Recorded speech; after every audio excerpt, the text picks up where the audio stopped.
Okay, we've been called to a house that had a Salamander shower pump fitted recently, and the shower pump worked fantastic. The head of the shower was high enough, but the amount of water coming out was very poor. So it was fitted with this Salamander shower pump, worked brilliant. And then the shower pump seized up for some reason. Got on to Salamander, who say maybe it's because there was air in the system. So because it's mounted above the hot water tank, you need to fit one of these flanges in, an S flange, Salamander S Flange.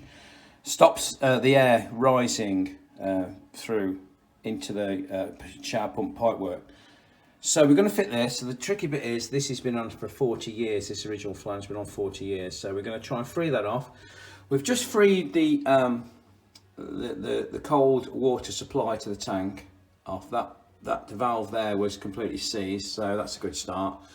I put a little bit of WD-40 around, managed to free it off so we can drain the hot water off. Turn the cold water supply off. So the problem we've got now is removing this. So that's our next little task. We've soaked it in WD-40, but we're going to try and free it off in a second. Going back into the kitchen now, the new Salamander pump they've sent to replace it is this one. So the other one, the impeller seized completely. So they've sent us a new one in good faith. So that's got to be fitted. We'll just take the old one off. And then it should work 100%. The only alternative is to mount the pump, the shower pump, right down here, below the level of the tank. This is a bungalow, so the problem is with this one is the head of water in the loft. It's not brilliant. It's about 1.6 meters, but it's not really high enough. So that's our next job. Right, we've got a problem. The first problem is this gate valve that feeds the tank, the hot water cylinder, is sheared off inside. The spindle's sheared. We've lubricated it and moved it around and it come free, but it's not turning off. So we've had to drain the whole water off from the header tank in the loft. We've run the taps now, get rid of the water, and then we can get it to a certain level, drain a bit more off down this drain valve down here, and we're going to replace that gate valve. So in future we're going to fit it in there somewhere. We can just turn it off properly and just leave this one fully open. So we're going to get a 22mm gate valve. So things are stopped at the moment until we can shut the water off completely. And while we're waiting for the WD-40 penetrant to do its business on the top of the hot water cylinder and the water to finish draining, because that's seized, this is a Salamander S Flange.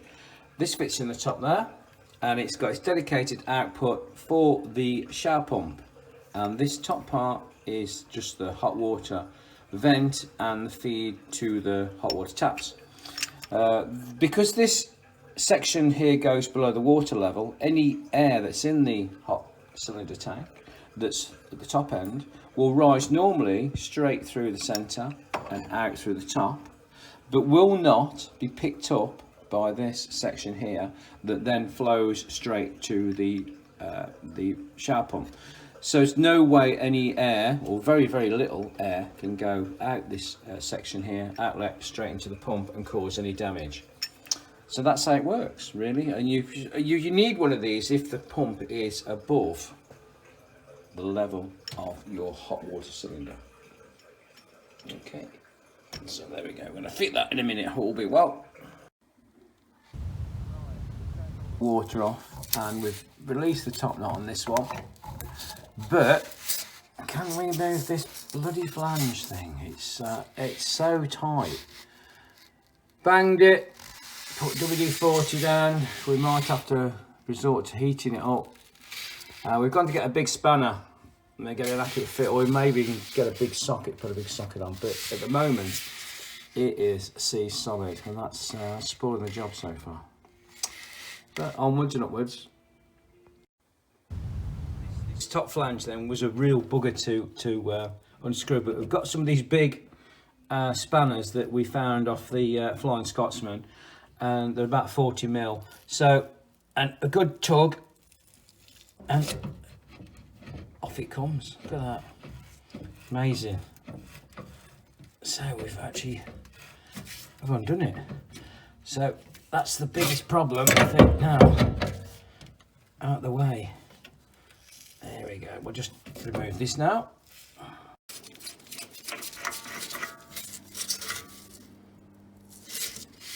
And there you go. So remove the old flange. We have an adapter with the S flange. That screws on first. We shall put some Boss White or PTFE tape. This is just to show you where it goes. Then the actual S flange fits in like that. So we need to continue the hot water from there to there. We've put a coupler on there, and luckily I can find it. By the time we put that on there, and then this small section of pipe, and we have roughly, if not exactly, the same height to take our hot water supply. And then we need just a shower feed from this one here. So there's the hot, going back to the original hot system, hot water pipes, and that will be for the shower pump. Okay, that's it.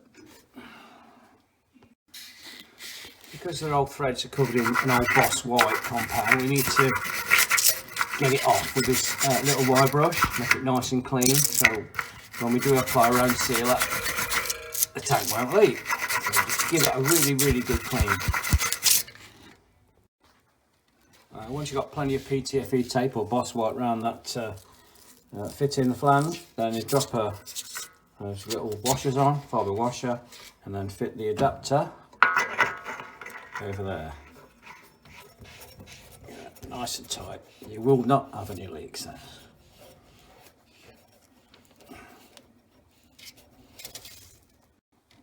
Right, that's nice and tight. So now we're going to put the S flange in. So what we do, we put plenty of PTFE tape around it and the fibre washer, and drop that in, so,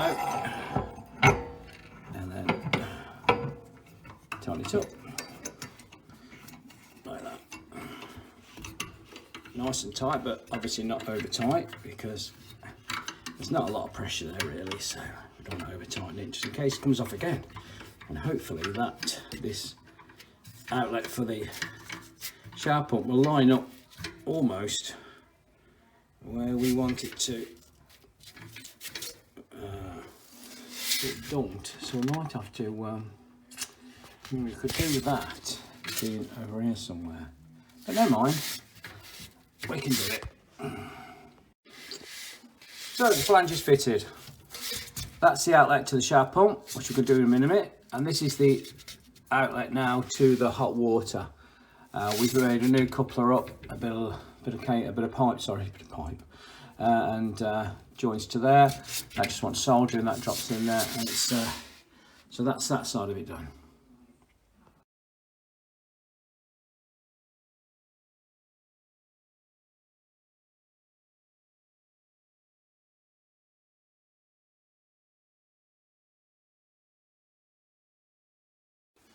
Right, so far so good. The hot water now is all finished from the flange. That's all done. We're going to seal that one off now. We're going to cap that. This is the output now to the shower. We're coming out in 22. Go through a gate valve, and then we're going to reduce it and straight into this existing 15mm there. So that should line up. It will do actually when I've done. That'll line up from there to there. Reduce it, and then that is finished. That's the 15mm then straight into the shower pump from the S valve, the flange, sorry, and no, it should work perfectly. Okay, it's all finished. So we've come off from here for the shower pump, 22mm through a gate valve, reducer, 15mm back then to the original 15mm, which goes to the shower pump. So they'll just be measured off, and there's not obviously nothing on there. So just need to take a pull apart again, solder this up, and then put a new olive and lock nut on there, on that elbow, and that's it. That should be able to put the water back on. So the last bit goes into this pipe here. If you can just see that. It's new. So the new olive on. Bit of PTFE tape around it. Just get that nut started. Got a 22mm gate valve. So this, get it lined up. To there. Okay, so that's all level around the top, as you can see around here. And all I've got to do now is just tighten these up.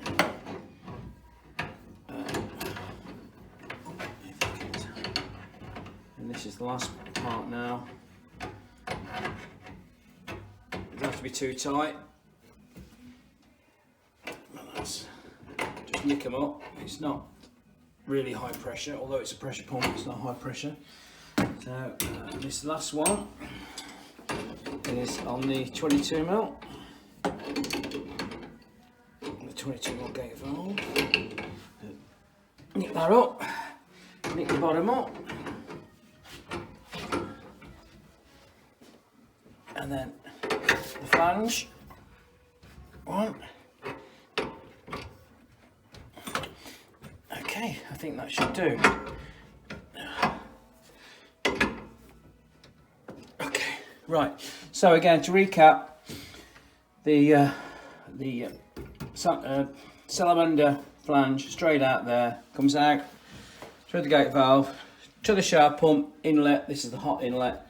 Back out the hot to the shower mixer. The cold comes from the bottom of the tank, straight out there, the cold one. So it was the hot one was the issue.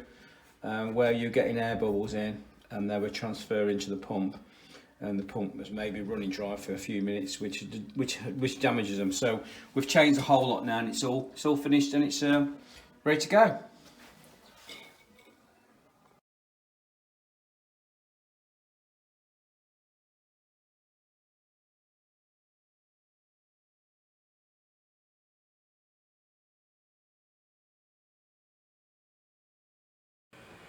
We've taken the old pump off, which has a C shaft. It's brand new. It's 3 weeks old or so. It's as new, but the shaft is seized.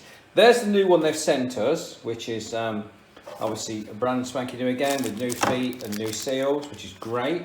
So as you can see, the shaft is C solid, and it's either a fault in the system, or the fact that it got air and ran dry a little bit and seized. That impeller just come off easily, and you can see it's I don't know what sort of bearings, if they're on ceramic bearings or bushes or not, but we're going to try and free it up and see what happens. But meanwhile, we're just going to stick this one on now. Now the system's getting filled up again. We stick this one on, and we're going to try this one. So we've took the impeller off, and the shaft looks seized, and we're going to try and turn it with a spanner to see if it frees up, and maybe lubricate it, see what the problem was. We've got an adjustable spanner, which is a small one. We've got some bigger ones that that came off the I think the Great Western, Isambard Kingdom Brunel Abbey. These are actually massive. You can look at my hand; they're actually massive, and I've never seen an adjustable spanner as big as that before in my life. But we're not going to use them. We're going to use an ordinary one, which is mine. So if you want to try that, Graham, see if that turns now, if it's solid or not. Mm-hmm. And that's freed up. Is that still tight, or is it? No, feels like a pump. Is it free? Mm. That's free? Mm. No way. It's lovely and free. Should we put it back on? Let me just put the gear back on. And put the oil on eBay, brand new. Put the gear back, yeah, the impeller back on, yeah. Aye, that is free as a bird. You just feel the magnetism in there that stops it, yeah. Whoa, I wonder what caused that there. So actually, yeah, that's free as a bird. I wonder. Put it back on. We'll put it back on and try it, shall we? Shall we try it? Then we'll have a spare pump. Okay, we'll try that. We'll try it first because we've got all the rest of the pipe works and the flex hoses there. So we'll try that first and see what happens. That's interesting. Okay. Stands good. Right, it's all finished now and the system is filling up nicely. Before we put the pump back on, it's important to flush the system. So that is the cold feed into the shower pump, so that's one at the back. So we'll just open that up and we'll flush that so that's nice and clear. And then we will, this is the hot feed to the shower pump from the Salamander Flange. Turn that one on, that's that one at the back. And that's pouring out lovely, so that's working fine, and that's nice and flushed. And then when you've done that, we'll just flush the kitchen sink as well. So that's, oh, you see the mucky coming out there now, you see the muck, so that's going to be flushed a bit longer. That's because the debris, and okay, that should be right. And what we do, well, before we put the shower pump back on, we fit these little strainers, little filters in the inlets to the pump. Stop any or debris that might be floating around still, although I doubt it after flushing it. Right, the pump has now been refitted. There are push-on connections there. We've got filters in the inlets. That's all done. Pipework's nice. Everything's nice. There's no leaks. Nothing at all. The Salamander pump fits on little feet. So I'm just going to take this towel away in a second. When we know it's not leaking. Everything's perfect. We'll take the towel away and we'll run it up. So make sure all the taps are on. That's the cold one and the hot one. There's no leaks around by the flange, that's brilliant. Nothing leaks at all. There's no leaks around there. Okay, that's fine. No leaks on that, nothing. So now we'll turn the pump on. That's the pump on now. And we'll just try the shower. The shower's on the floor. What with make sure there's no muck in it. Okay, so put it across there so I don't get drowned, and there we go. And there you are, straight away. High power. Turn it off. And if we turn the shower pump off, if you can get my assistant to turn it off on the plug, you'll see the difference of the power. Okay, that's what we had before, which is not too bad, but when you put the hot on, it really does slow down. So now if I get my assistant now to turn the pump on, you'll see the difference. And there we go, it's probably 3 or 4 times faster. Okay, that's brilliant, thank you very much.